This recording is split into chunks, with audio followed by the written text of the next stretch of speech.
Rain lashed the windows. Sarah, clutching a worn teddy bear, stepped into apartment 5A. It was a fresh start, a sanctuary. Or so she thought. The air hung heavy, thick with the stench of mildew and something else, something unsettling. Boxes piled up, each one a brick in her wall of isolation. She just wanted to forget. The landlord, a man with eyes that seemed to hold the building's secrets, handed her the keys.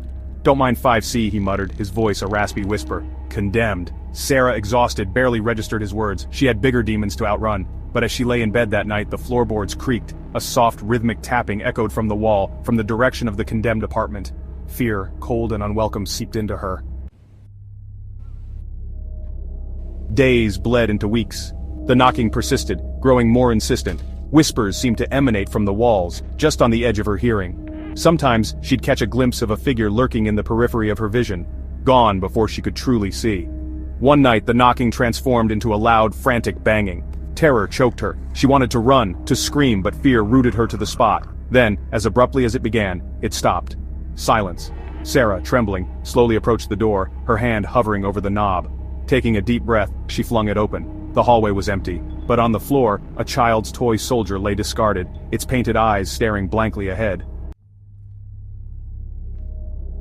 Seeking solace, Sarah confided in Mrs. Henderson, the elderly resident of 5B. Mrs. Henderson, her face a canvas of wrinkles etched by time and secrets, listened intently. "He's warning you, dear," she finally croaked, her voice thin and reedy.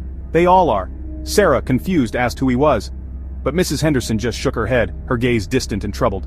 "Don't trust the shadows, dear," she warned, her voice barely a whisper. "And whatever you do, don't let him in." That night, the knocking returned more insistent than ever. This time it was accompanied by a low, guttural growl that seemed to vibrate in Sarah's very bones. Driven to the edge, Sarah set up a camera, hoping to capture evidence of the haunting.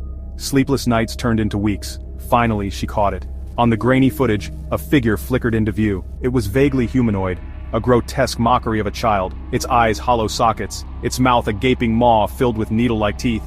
But the most terrifying thing was its smile. A chilling, knowing smirk that seemed to mock her fear. The entity, bathed in the eerie glow of the camera's night vision, reached out, its long, bony fingers scraping against the lens. Then the footage cut out.